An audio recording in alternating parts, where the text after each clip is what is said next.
잠깐만 기다려보세요.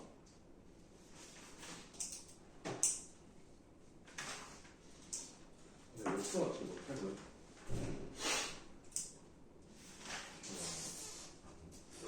문제 풀었네. 풀은 뭐야?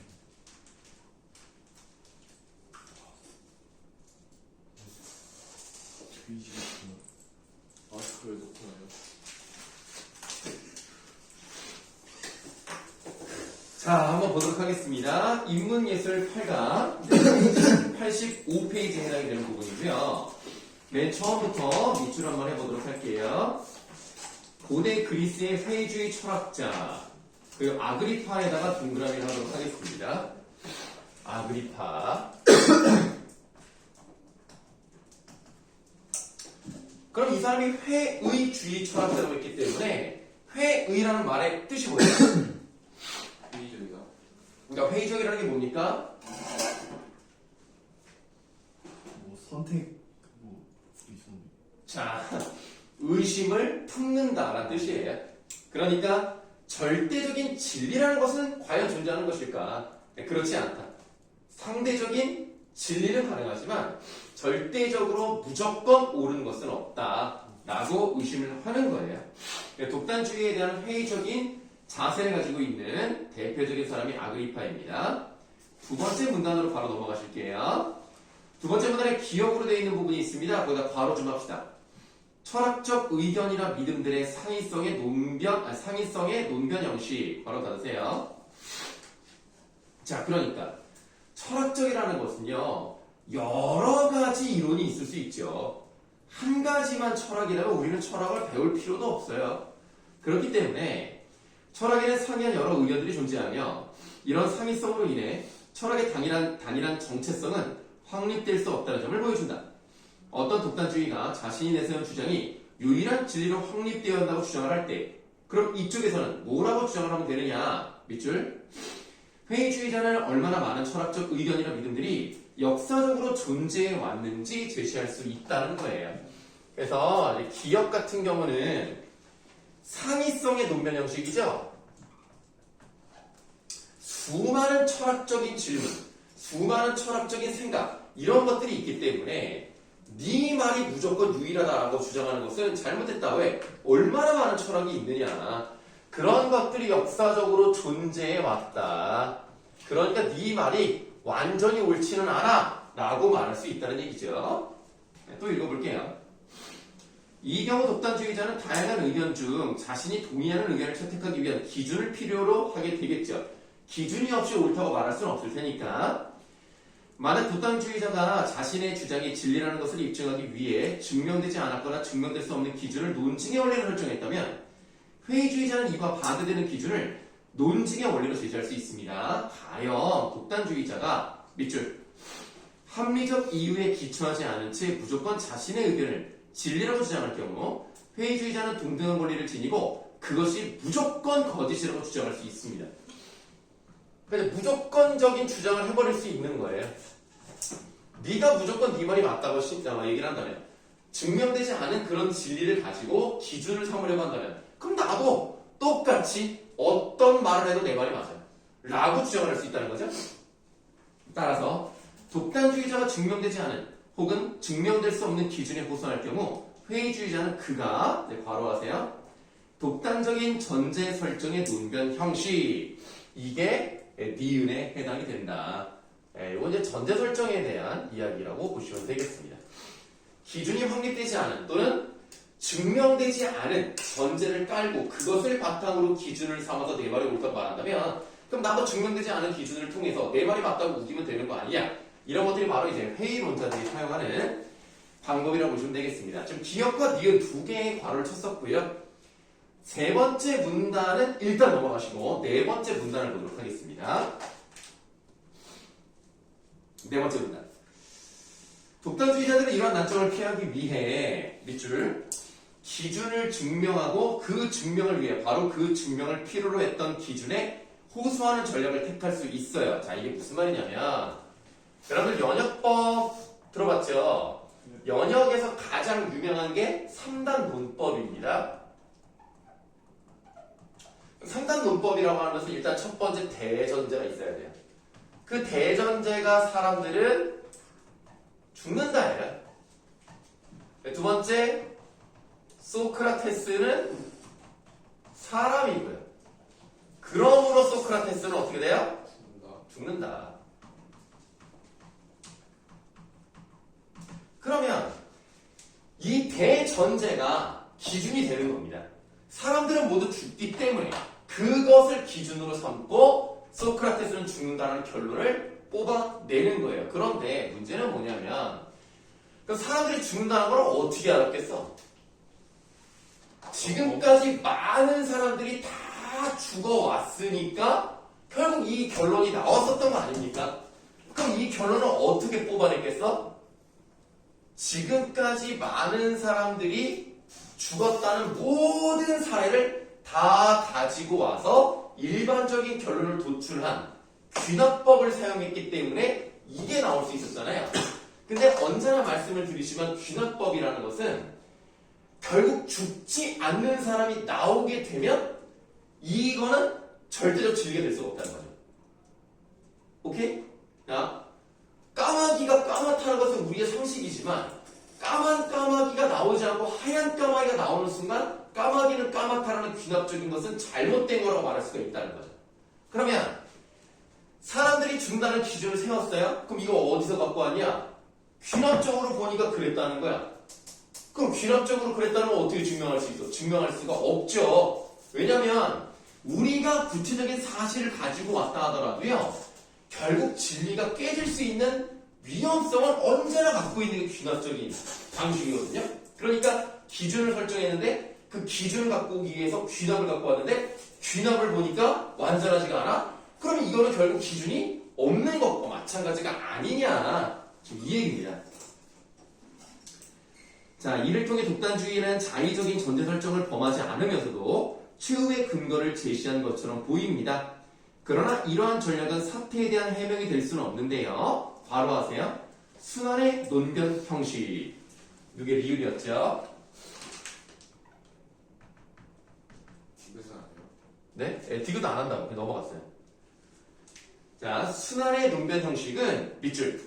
경쟁하는 두 개념 가운데 어떤 것이 우선권을 갖는지 결정할 수 없다. 네, 우선권 결정이 되지 않는다는 거예요.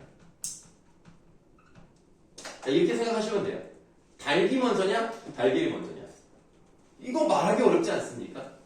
선생님은 개인적으로 닭이 먼저라고 생각을 합니다. 네, 닭이 있어야 달걀을 나가니까. 자, 선생님은 그렇게 생각을 하는데 어쨌든 그렇게 도는 거예요. 네, 그래서 이러한 미결정성은 증명에 대한 판단 중지를 초래합니다. 이러한 논변 형식들은 결국 모든 것은 상대적이라는, 또 바로 하세요. 상대성의 논변 형식. 여기다가 상대성의 논변 형식. 감각기관에서 비롯된 인간의 지각이나 판단은 상황에 따라 달라질 수 있어 절대적이지 않아요. 내가 눈이 조금 가물가물해가지고 잘 안 보였을 때는 어떤 색깔이 다르게 보일 수도 있는 겁니다. 99명의 사람이 이걸 초록색으로 봤는데 내 눈이 또 내 정신 상태가 좀 이상해서 나는 파란색으로 보일 수 있는 거 아닙니까? 내가 경험했다고 100% 진실은 아니거든요. 그래서 특정한 부터 밑줄, 특정한 대상이나 주장을 절대적인 것으로 여길 경우 독단적인 견해에 빠질 수밖에 없음을 보여줍니다. 독단주의자가 절대적 진리라고 믿는 모든 사상들은 결국, 또 밑줄 하세요, 상대적인 것이라 할 수 있기 때문에 모든 것의 상대성은 대상의 참된 본성이 무엇인지와 관련하여 필연적으로 판단 중지를 요구합니다. 아, 그렇구나. 그러니까 이 상대성의 논변 형식이라는 것은 사실 독단주의자들이 절대적인 진리다라고 말하는 것도요, 사실은 상대적일 수 있다는 것을 암시하고 있는 겁니다. 그러니까 대상의 참된 본성이라고 되어 있죠? 본성이 무엇인가, 이것에 대한 판단을 하지 말아야 된다 라는 것이 상대성의 논변 형식이라고 보시면 되겠습니다. 내가 주장하는 것이 나는 진짜 믿음을 가지고 있지만 다른 사람이 봤을 때는 아니야 너 순간 그때 눈이 좀 이상해가지고 이 색깔이 파란색으로 보였던 거라고 말할 수 있는 가능성이 있지 않습니까? 그러니까 완전히 올바른 건 없다. 언제나 다르게 나타날 수 있다. 그래서 참된 본성이 뭔지를 판단 중지해야 된다 라는 얘기예요. 자, 그러면 일단 여기까지 읽었고 86쪽으로 가셔서 86쪽의 2번 문제 한번 보도록 하겠습니다. 자, 1번을 보세요. 2번 문제 보기 1번. 자신이 내세운 주장이 유일한 진리라고 주장하는 사람에게는 그 주장이 입증될 수 없다는 것을 증명하는 보편적 진리를 찾아 제시한다라고 했는데 일단 뭐가 잘못됐습니까? 기억에 관련해서 회의주의자들은 뭐라고 해야 돼요?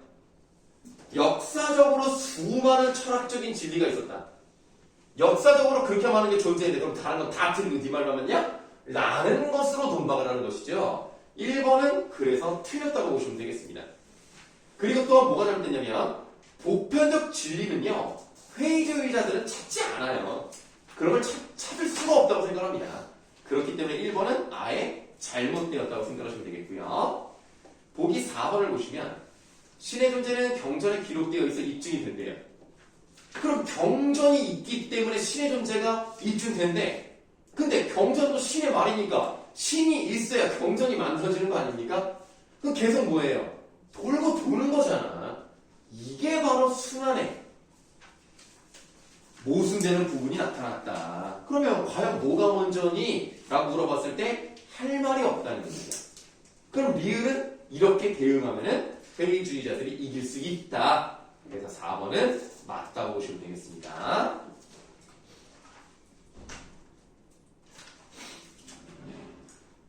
자, 4번 문제로 한번 가보실게요. 4번 문제.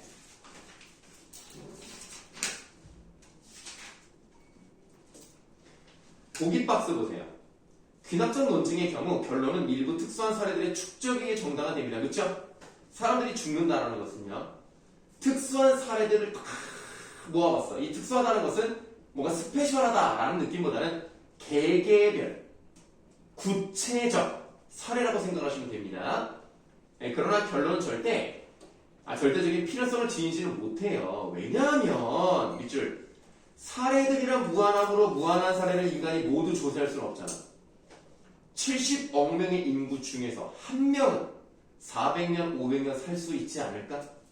안 죽는 사람이 있을 수 있잖아. 바로 너희들 눈앞에 있는 사람처럼. 그러니까 사례를 우리가 다 조사할 수는 없는 거예요. 그게 귀납이라는 건 사실 굉장히 불안정한 겁니다. 그런데 연역적 논증 역시 마찬가지라고 했는데요.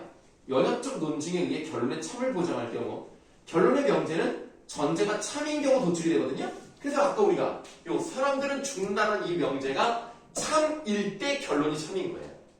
그런데 문제는 뭐냐면 연역적 논증에서 참으로 가정하고 있는 전제는 어떻게 참으로 설정이 되겠습니까? 이는 사실상 결론을 포함한 명제들을 종합해서 귀납적 논증에 의해 확립된 것으로 볼 수 있죠. 그럼 결국에는 연역이라는 것도 귀납에서부터 왔다고 말할 수 있다면 아까 귀납은 불안정하다 그랬잖아. 그럼 결국 연역도 불안정한 거네. 자, 2번 보기 보시겠습니다. 귀납적 논증에서 특수한 사례들의 축적은 지각 불가능한 사례들의 축적이라고 되어 있는데 만약에 사람들이 죽는 모습을 봤다면 지각은 가능하죠. 지각 가능은 한데 그 자체가 어떻게 대상에 참된 본성이 있겠습니까? 귀납은요 참된 본성, 쉽게 말하면 진리가 될 수 없어요. 아닌 확률이 나중에 나올 수도 있거든요. 그래서 2번이 답이 되는 겁니다. 자, 그래서 보기 1번을 보세요. 귀납적 논증의 결론이 절대적인 필요성을 지니지 못하는 이유는 뭡니까? 모든 것을 다 증명할 수 없거든요. 귀납은요. 그래서 1번은 맞아요. 네, 보기 4번 보세요. 3번은요? 3번 볼게요. 연역적 논증의 전제는 모든 사례를 통해 입증된 전제가 아니라는 거죠. 왜냐하면 사람들이 다 죽는지 아닌지 확인할 수 없거든요. 네, 그래서 모든 사례를 통해 입증됐다고 말할 수 없습니다. 사례는 다 찾아낼 수가 없으니까요. 네, 그러니까 다 조사되지 않았는데 그게 맞다고 한다는 것은 독단 아닙니까? 그러니까 3번은 맞는 거죠. 보기 4번. 연역적 논증은 증명되어야 할 것을 이미 전제 속에 포함시켜 놓고, 그러니까 사람들이 죽는다는 게 증명되지 않았잖아. 왜냐면 불안정성을 가지고 있으니까. 근데 마치 증명이 돼서 참인 것처럼 설정하는 것부터가 전제가 설정이 잘못된 거죠. 그래서 여기에서 결론을 도출한다? 그건 말이 안 되는 거야. 그럼 소크라테스가 죽는다는 건 어떻게 알아? 사람들이 죽으니까. 그 사람들 죽는 거 어떻게 알아? 지금까지 다 죽어왔으니까. 그럼 아닐 수도 있잖아. 그러니까 계속 이게 돌고 도는다는 얘기죠. 그래서 4번은 맞습니다. 자, 그러면 이제 다시 86쪽으로 가셔서 본문을 좀 더 읽어보도록 하겠습니다.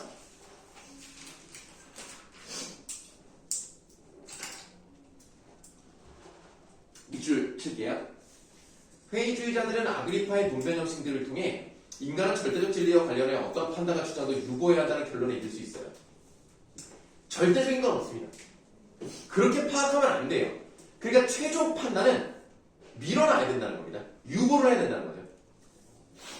고대 회의주의자들인 필론주의자들은 이러한 판단 중지를 통해 우리가 절대적 진리를 발견하고자 하는 고뇌에서 벗어나고 마음의 평정, 아타락시아를 얻을 수 있다고 봤습니다. 광풍이 몰아치는 배 위에서 탈출하기 위해 몸부림치고 공포에 떨며 울부짖는 승객들에게 갑판 위에서 음식을 계속 먹고 있는 돼지를 가리키며 저 돼지에 동요하지 않는 상태야말로 현인들이 명심하지 않으면 안 된다라고 한 필론의 일환은 이를 상징적으로 드러냅니다. 즉 진리를 찾기 위해서 고통스럽게 이렇게도 찾아보고 저렇게도 찾아보고 이러한 사람들은 필론이 봤을 때는 잘못된 거예요. 마음의 평정은요, 진리를 찾을 때 얻는 게 아닙니다. 진리를 찾고자 하는 것에서 벗어나 있을 때 마음의 동요가 사라지는 것이다. 그래서 3번 문제. A는 뭐예요? 저게 과연 뭘까? 저것의 진리는 무엇일까? 진짜 본질을 찾고자 고통하는 사람, 고통받는 사람들. 그게 A에 해당이 되는 거죠. 그러면 일단 1번. 1번밖에 답이 되는 게 없네요. 그리고 B는 마음의 평화잖아요. 뭐야? 판단을 중지한 상태야. 이게 아타락시아라고. 그래서 1번이 답이 됩니다. 자, 5번 문제 갑시다. 보기를 보세요. 신앙주의는 신에 대한 신앙에 무조건 매달리기만 하는 입장을 가리키는 게 아니에요. 무조건 신 앞에만 매달려라 아닙니다. 그럼 뭐냐? 밑줄. 신앙주의는 절대적 진리와 관련한 판단을 중지해야 한다는 회의주의적 입장에 어느 정도 의존하는 셈이라는 거예요. 즉, 우리는 이성을 가지고 있고 합리적인 판단을 내릴 수 있기 때문에 신이 별로 필요 없다라고 생각할 수 있고, 또는 과연 신은 무엇인가라고 그 신의 존재를 찾기 위해 노력하는 그런 것도 있을 거예요. 그러나 신앙주의는요, 그런 모든 이성의 판단을 내려놓고요, 그런 것에서 벗어났을 때, 그럴 때 마음의 평화를 얻을 수 있다는 겁니다. 그래서 이성의 시대를 살고 있지만 신앙의 시대가 같이 존재할 수 있는 것은 뭐예요? 회의주의와 신앙주의가 동전의 양면 같다는 것을 인식할 때, 그럴 때 비로소 이해할 수 있다는 것은 우리는 인식 한계를 가지고 있는 거예요. 무슨 말이야? 진리는 찾아낼 수 없는 거야. 그러니까 찾으려고 고민할 필요가 없어. 그거를 내려놓는 순간 마음의 평화를 얻는 겁니다. 그래서 우리는 어떻게 해도 절대적인 진리를 찾아낼 수 없다는 생각을 하게 되면 마음의 평정을 얻을 수 있다고. 그게 바로 제일 가까운 게 뭐예요? 1번이죠. 대상의 참된 분석. 그러니까 어떤 진리를 우리는 모르는 거야. 알 수가 없어. 그래서 고뇌할 필요가 없는 거지. 5번. 자, 보기 3번부터, 그러니까 보기 3번도 설명을 드리면, 정당한 학문적 의심을 지닐 만큼 이성적이진 않다라고 하는 것은 우리가 멍청하고 무지하기 때문에 우리는 안 돼 라고 생각하는 게 아니야. 그래서 3번은 답이 아니고. 5번, 신의 존재 외에는 어떤 것도 증명할 수 없다. 너 신의 존재를 증명할 수 있습니까? 신의 증명도 할 수가 없어요. 증명을 하라는 것은 합리적이고 이성적인 탐구 과정이라고. 그런 것조차도 내려놔야 된다는 겁니다. 그러면 그래, 마음이 편안해지면서 우리가 그런 진리를 찾을 수가 없는 것이라는 걸 인정을 한다면, 그러면 뭐 신은 우리의 마음을 편하게 해주는 존재, 요 정도로 생각을 하겠죠. 그래서 1번이 답이 되겠습니다. 자, 뭐 다른 질문 있으십니까?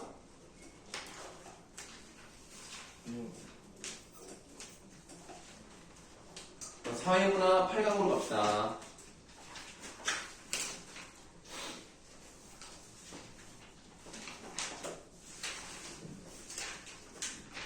아이고, 이거 사회문화 8강은 이거 뭐 이거? 야, 이게 5문제 다 설명해야 되는데? 오호. 5문제를 다 설명드려야 되지만 그렇게 어렵진 않아요.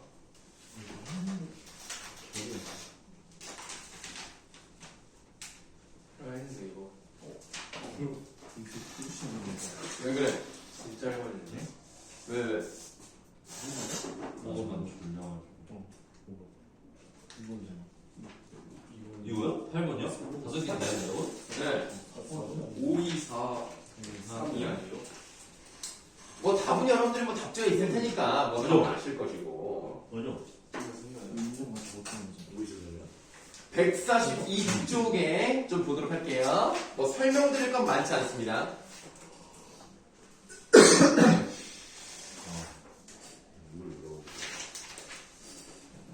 일단 첫 번째 문단에 6번째 줄을 보시면 비전형적인 노무를 제공한 당사자는 스스로를 근로자라고 주장을 하고요. 노무를 제공받은 사용자는 해당 노무 제공자가 근로자가 아니라고 주장을 해서 분쟁이 일어난대요. 그러면 사용자 입장에서는 근로자가 아니어야 유리한 거 아닙니까? 그러니까 너는 근로자가 아니야 라고 주장을 하겠죠. 왜 이런 주장을 하는 것인지는 이제 이따가 보도록 할게요. 그냥 지금 보자. 143쪽에 마지막 문단이 있어요. 그 마지막 문단에서 4번째 줄 사용자가 부터 밑줄 하세요. 사용자가 근로자에 대해 퇴직금과 사회보험료에서 사용한 부담금을 납입해야 하는 등 여러 가지 법적, 경제적 부담을 져야 하기 때문에 노무 제공자를 근로자로 인정하지 않으려고 하는 경우가 있다는 겁니다. 근로자에는요, 퇴직금, 그 다음에 사회보험료 중 사용자 부담금, 쉽게 말하면 국민건강보험 같은 경우에 절반을 사업주, 고용자가 내야 됩니다. 그래서 만약에 건강보험이 20만 원이다, 그럼 10만 원을 내줘야 된다는 거예요. 그러니까 근로자에게는요, 법적, 경제적 부담이 그 근로자에게 있어야 되는 그런 부담을 상당 부분 사용주가 가져와야 된다는 얘기예요. 그러니까 근로자로 인정을 안 하고 싶어 하는 거예요. 그래서 2번의 답은 2번입니다. 노무 제공자가 근로자로 인정이 되면 이거 법적 부담, 경제적 부담 이거 사용자가 부담을 져야 된다는 얘기죠. 그래서 2번이 답입니다. 다시 이제 앞으로 돌아가셔서 142쪽으로 한번 가볼게요. 자, 142쪽의 두 번째 문단에 중요한 것들이 많이 나와 있습니다. 근로기준법이 나와 있는데요. 근로기준법 메모할게요.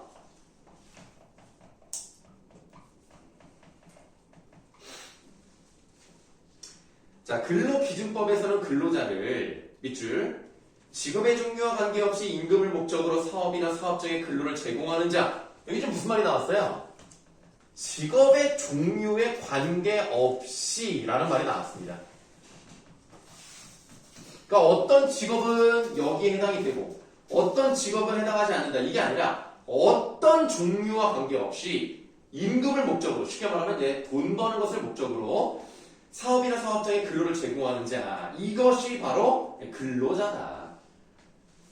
그러면 이제 선생님 같은 경우는 근로기준법에 따르면 어쨌든 근로자로도 인정이 될 수 있지만 선생님 같은 경우는 조금 특수한 케이스이기 때문에 예를 들면 여러분들 운동선수 같은 경우는 프로 선수 같은 경우는 연봉 계약을 하잖아요. 그럼 연봉 계약을 한다는 것 자체가 이 개인 사업자의 느낌이 있습니다. 그러니까 정해진 규약에 따라서 직급별로 돈이 나오는 게 아니라 내가 경력이 짧아도 말을 잘 털어가지고 어쨌든 속이든 뭐든 간에 돈을 많이 벌 수 있는 거잖아. 경력이 10년인 사람과 경력이 5년인 사람 중에서 5년인 사람이 돈을 더 많이 받을 수도 있는 거거든요. 그런 경우는 조금 애매해서 근로자로 보기도 하지만 사업자로 보기도 합니다. 근데 어쨌든 근로자는 어쨌든 임금을 목적으로 사업장에 근로를 제공하는 자라고 되어 있어요. 그럼 일단 임금이 뭔지가 나와야 되겠지. 임금이란 임금 동그라미 합니다. 자, 임금이라고 하는 것은 밑줄 사용자가 근로 제공의 대가로 지급하는 모든 금품이에요. 그러니까 모든 금품이니까 일반적으로는 돈이겠죠. 근데 물건이 될 수도 있고요. 식사가 될 수도 있는 거예요. 정해진 건 없는 겁니다. 모든 금품이라고 했으니까. 어떤 금품이 근로의 대가로 지급된 것이냐를 판단하는 데 있어서는 금품 지급의 의미가 있는 근로와 직접적이거나 밀접하게 관련되어 있어야 한다. 개별 근로자의 특수하고 우연한 사정으로 인해 제공되는 금품은 임금에 해당하지 않아요. 그래서 어떤 사람이 자기 가족 중에 한 명이 너무 아픈 거야. 그런데 그 사용자가 좀 불쌍하니까 내가 조금 돈 좀 줘야 되겠다고 10만 원을 너 줬어. 이건 임금이 아니라고. 알겠죠? 근로자가 특수한 근무 조건이나 환경에서 직무를 수행하게 됨에 따라 소요되는 비용을 변상하기 위한 실비. 예를 들면 교통비 같은 거 있죠? 얘가 좀 머니까 교통비 하루에 2만 원 정도는 줘야 되겠다. 택시 타고 가야 되니까. 이런 건 임금이 아닙니다. 다음. 사용자가 의례적, 호의적으로 지급해. 오늘 기분 좋은데. 자, 오늘 내가 쏜다! 이것도 임금이 아니에요. 그 다음 밑줄. 복리후생 차원에서 지급되는 급여도 임금에 해당하지 않습니다. 그래서, 요즘 뭐 보니까 옷도 좀 후줄근하고 좀 그런데, 내가 오늘 기분도 좋고 그러니까 옷 한번 사입으라고 30만원 딱! 이런 것도 임금이 아닙니다. 임금과 유사한 말로 보수라는 말이 있는데요. 보수 동그라미. 자, 보수는 밑줄 총 급여액과 같은 개념으로 성과급, 복리후생비 등이 포함되어 임금보다 광의의 개념을 갖습니다. 그러니까 보수에는요 임금도 들어갈 수 있는 거고요. 성과급, 얘들아 성과급 우리가 보통 뭐라고 하냐? 인센티브. 보너스. 보너스. 그다음에 복리후생비. 이런 것들까지 다 포함하는 게 보수인 거예요. 그러니까 임금을 받지 못하는 사람은 없을 수 있어도 보수를 받지 못하는 사람은 있을 수 있는 겁니다. 그러니까 무슨 말이냐? 임금은 받아야 생활이 되잖아. 근데 성과급을 받지 못하는 사람도 있지 않습니까? 정해진 대로만 돈 받는 사람도 있잖아요. 그래서 보수가 더 넓어요. 자, 그 다음 또 밑줄. 근로기준법상 근로자에 해당하는지 여부는 계약의 명칭이나 형식에 관계없이 실질에 따라 판단을 해요. 자, 그러니까 계약 명칭 같은 거 따지지 않습니다. 따지지 않고요. 그 다음에 명칭이나 형식, 뭐 이런 거, 형식도 관련이 없어요. 다 관련이 없어요. 그냥 실질적으로 일을 했냐 안 했냐만 판단하는데요. 계약의 명칭이나 형식에 관계없이라는 말을 밑줄 노무 제공에 대한 계약이 고용계약인지 도급계약인지 위임계약인지를 따지지 않는다는 겁니다. 그럼 이게 무슨 말인지 모르게 좀 볼게요. 고용계약은 당사자가 상대방에게 노무를 제공하고 상대방이 이에 대한 보수를 지급할 것을 약정함으로써 효력이 발생하는 거. 보통 회사원들. 도급계약은 네모 한번 해볼게요. 밑줄 당사자가 어떤 일을 완성할 것을 약정하고 상대방이 일의 결과에 대한 보수를 지급할 것을 약정하는 거. 쉽게 말하면 뭐 인테리어 업자 같은 거. 집 보수, 수리하는 거. 이런 것들은 자 언제까지 여기 인테리어 마무리 해주세요 라고 약속을 하고 그거에 따라서 돈을 주는 거. 이게 도급계약입니다. 다음에 위임계약은 당사자가 상대방에 대해 사무의 처리를 위탁하고 상대방이 이를 승낙함으로써 효력이 발생하는 계약입니다. 그래서 이런 거 좀 해주세요. 뭐 이거 회계 뭐 처리 좀 해주세요 라고 부탁을 하면 오케이 나 얼마 받고 할게요 하면 하는 거예요. 요런 거죠. 자 그럼 이제 문제 보도록 하겠습니다. 자 1번 문제 보세요. 윗글의 근로기준법에 대해 이해해야 한 내용으로 적절하지 않은 겁니다. 자 1번 문제 보세요. 1번 보기 직업의 종류는 근로자인지 아닌지를 판단하는 기준으로 활용되지 않습니다. 왜? 직업의 종류와 관련 없이 근로자라고 했기 때문에 이 직업의 종류는 기준이 될 수 없다는 얘기예요. 1번은 맞는 것이고 보기 5번 근로자에 해당하는지의 여부는 노무 제공자가 자신이 제공한 일의 결과에 대해 보수를 지급받는 계약을 체결했느냐. 그럼 이건 무슨 계약입니까 이거? 결과에 대해 보수를 지급받는 거? 도급계약입니다. 도급계약이 근로자냐 아니냐를 결정하지 않습니다. 아까 뭐라 그랬죠? 계약의 명칭이나 형식에 구애받지 않는다고 했으니까 도급계약을 해야지만 되는 것은 아니기 때문에 5번이 틀렸어요. 3번 문제 가시겠습니다. 3번 문제 보기를 보시면 우리나라의 노동조합법이라는 게 나왔습니다. 노동조합법 동그라미. 그럼 여기서 근로자는 좀 다른데요. 밑줄. 직업의 종류를 불문하고 임금, 급료, 기타 이에 준하는 수입에 의해 생활하는 자가 다 근로자라는 거야. 그러면 아까 근로기준법에는 임금을 목적으로 근로를 제공한다고 돼 있죠.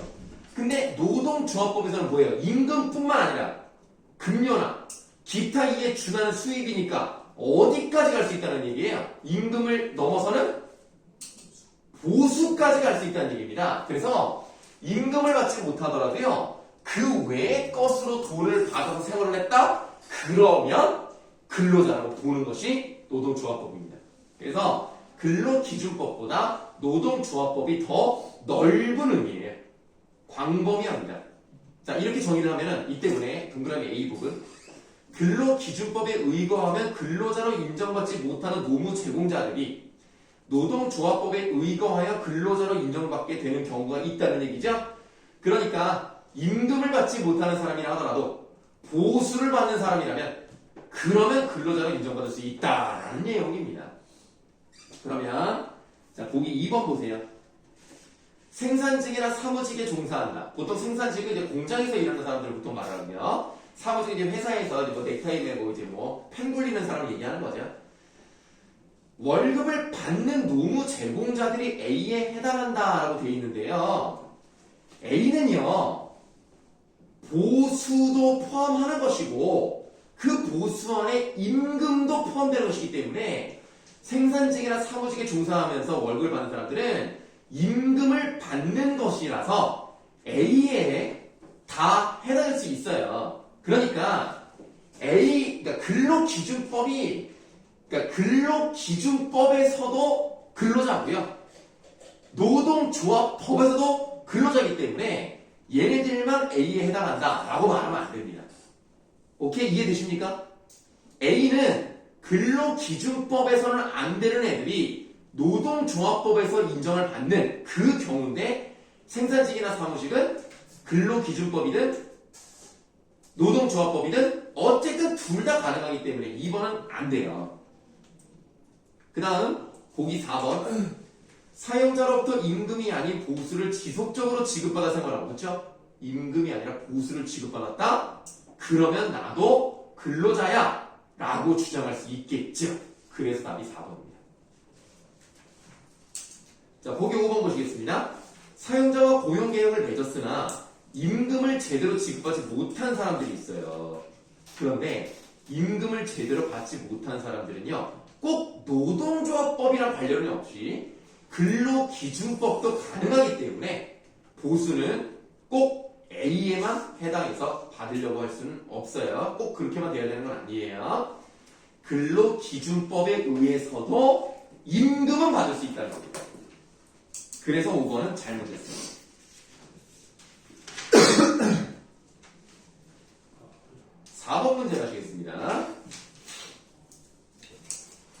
윗글을 바탕으로 보기에 대해 이해한 내용으로 적재가 되지 않은 건데요. 가문다는요, 자원봉사자로 미출이 돼가지고 하루에 3만원 동안 받고 4년간 근무를 했어요. 그랬더니 이 사람들이 우리 근로자처럼 일을 했으니까 우리 퇴직금, 휴일 근무수당 이런 거 다 받아야 되겠다라고 소송을 냈습니다. 근데 얘네들은 어떻게 됐어요? 졌어요. 재판에서 받아들이지 않았습니다. 그 왜 그렇습니까? 그럼 얘네는 뭐예요? 근로자가 아니라고 생각을 했기 때문이겠죠. 얘네는 그냥 자원봉사자였던 거야. 근로를 목적으로 하지 않았다는 거야. 그래서 보기 3번을 보시면 법원은 노무 제공자들이 근로가 아닌 노무를 제공한 것이며 지급받은 활동비가 노무 제공의 대가에 해당하므로 그 이외에 경제적 보상을 제공하지 않아도 된다라고 했는데 얘네는 노무를 제공했다 라고 보기보다는 자원봉사에 해당이 됐기 때문에 이거는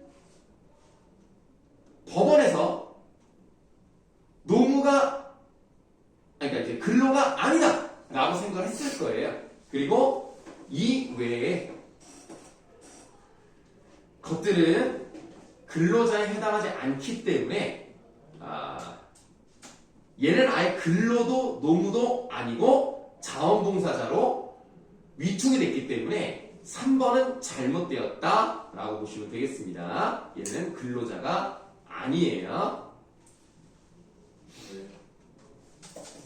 네, 보기 4번 같은 경우는 노무 제공자들은 온라인 플랫폼을 통해 노무를 거래하고 해당 노무에 대한 대가를 지급받았으므로 자신들이 임금을 목적으로 근로를 제공한 자라고 주장했다라는 건데 요거는 쿠팡 같은 데서 배달하는 사람들에 대한 얘기고요. 쿠팡이 졌어요. 그래서 얘네는 근로자로 인정을 해야 된다 라고 해서 이제 근로자가 받을 수 있는 여러 혜택을 받을 수 있다고 보시면 되겠습니다. 진짜 있었어요? 네, 실제로 있었던 일입니다. 그래서 4번의 답은 3번이 되었다. 자, 이렇게만 설명을 드리도록 하겠습니다. 원래 순서대로라면 과학기술을 가야 되겠습니다만 주제 통합을 먼저 하겠습니다.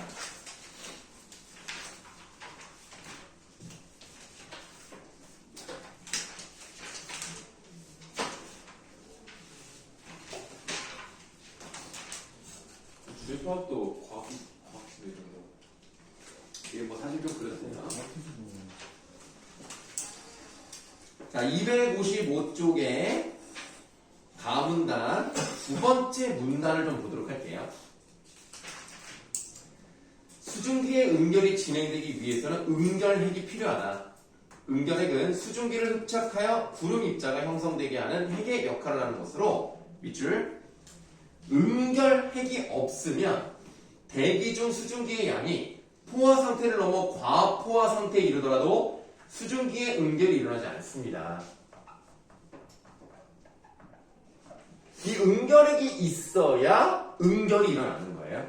아무리 포화 상태를 넘었다 하더라도요 응결되지 않습니다. 그러면 응결핵의 역할을 하는 애들이 있을 거예요. 밑줄 좀 하겠습니다.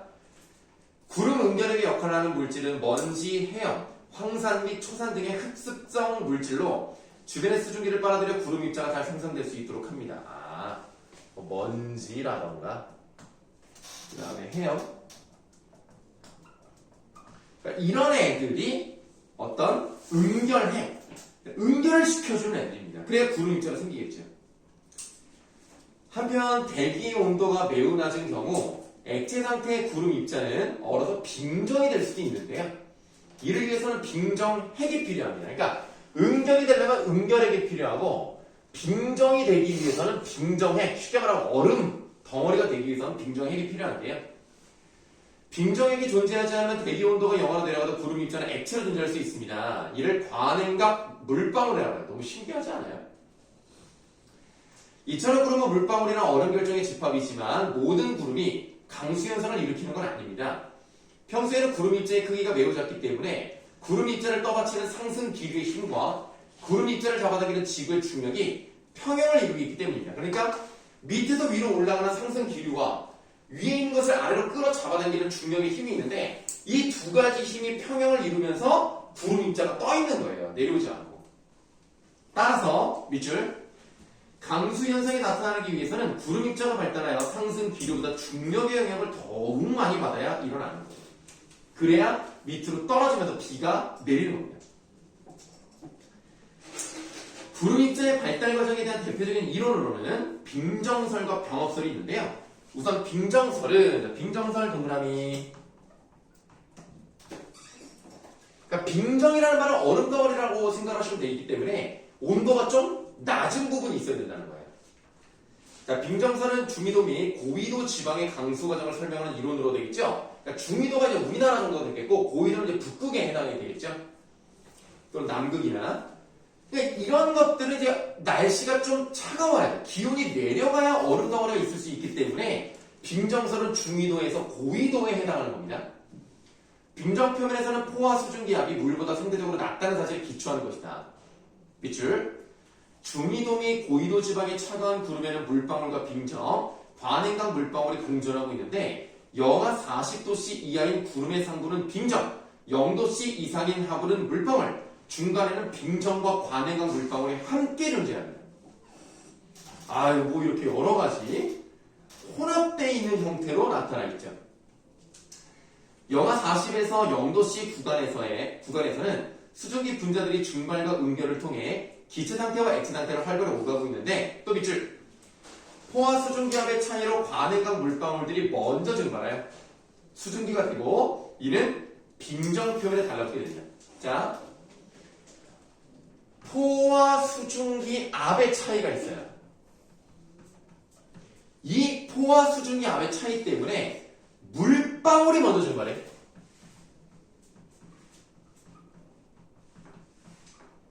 이 증발한 물방울이 어떻게 돼요? 수증기가 되겠죠? 이건 뭐 당연한 얘기고. 그래서 수증기가 이제 어떻게 됩니까? 빙정에 달라붙어요.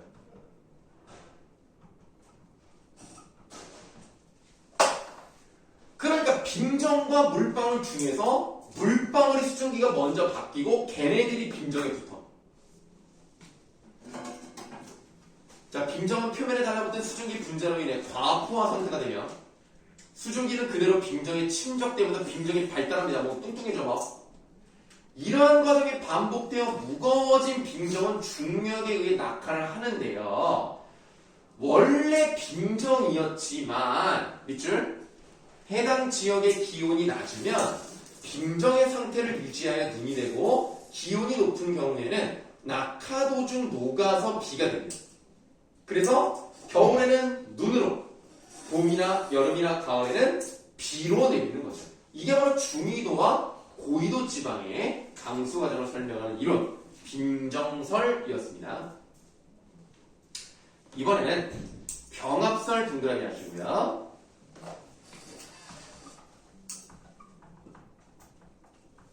자, 병합설은 주로 저위도 지방의 강수 과정을 설명하는 이론으로 구름 입자들의 충돌 및 병합으로 인해 구름 입자가 발달한다는 것이다. 밑줄 저위도 지방에서 생성된 구름은 온도가 높기 때문에 빙정이 존재하지 않고 모든 구름 입자는 물방울의 형태로 존재하겠죠. 온도가 낮지가 않잖아. 그러니까 저위도는 적도 근처이기 때문에 뜨거우니까 얼음이 없어. 그러니까 물방울로만 존재를 합니다. 이게 바로 병합설이고요. 자, 그러면 이제 한번 문제 한번 보도록 하죠. 2번 문제 보겠습니다. 기역과 니은에 대한 설명으로 적절하지 않은 건데요. 먼저 보기 3번 보시겠습니다. 기역과 니은은 모두 구름 입자의 크기가 발달하여 상승 길이와 중력의 평형이 깨지면 강수 현상이 나타날 수 있다. 어떤 것이든지 간에 상승 기류보다 중력이 세지면 그러면 강수 현상이 일어나기 때문에 3번은 맞습니다. 자, 그러면 병합설과 빙정설 중에서 각각의 부분에 온도 차이가 있는 것은 어느 쪽이에요? 빙정설이에요? 병합설이에요? 온도 차이가 있는 건 빙정설이죠. 그러니까 보기 5번 보세요. 니은은 기역과 달리라고 되어 있는데요. 그게 아니라 기역이 빙정설이요. 구름 내부의 온도에 따라 구름 입자의 존재 상태가 다르게 나타나는 경우에 해당하기 때문에 2번에 5번이 답입니다. 예, 니은은 기역과 달리가 아니라 기역은 니은과 달리 이렇게 되어 있어야 되겠죠.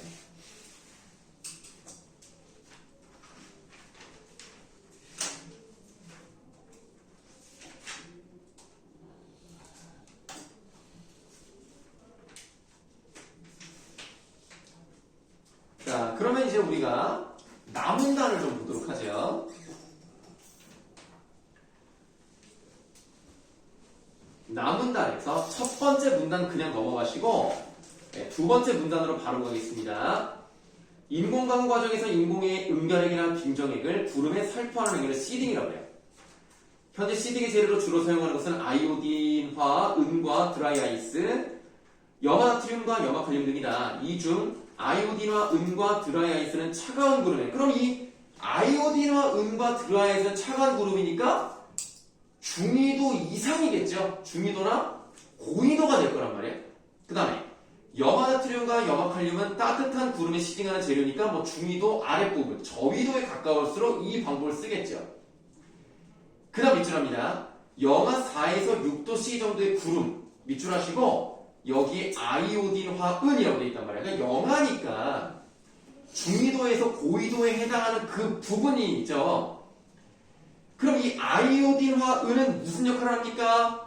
빙정핵의 역할을 한다는 밑줄하세요. 자, 영하 4에서 6도씨는 아이오딘화은을 쓰는데 얘는 빙정핵 역할을 얘가 직접 하는 거예요. 얘가 직접 합니다. 자, 구름 속에 관행각 물방울들이 증발하여 여기에 달라붙게 되고 빙정을 형성한다. 이 과정이 반복되면서 빙정이 성장하고 지상의 눈 또는 비로 떨어지게 되는 거예요. 다음 드라이아이스 동그라미 하세요.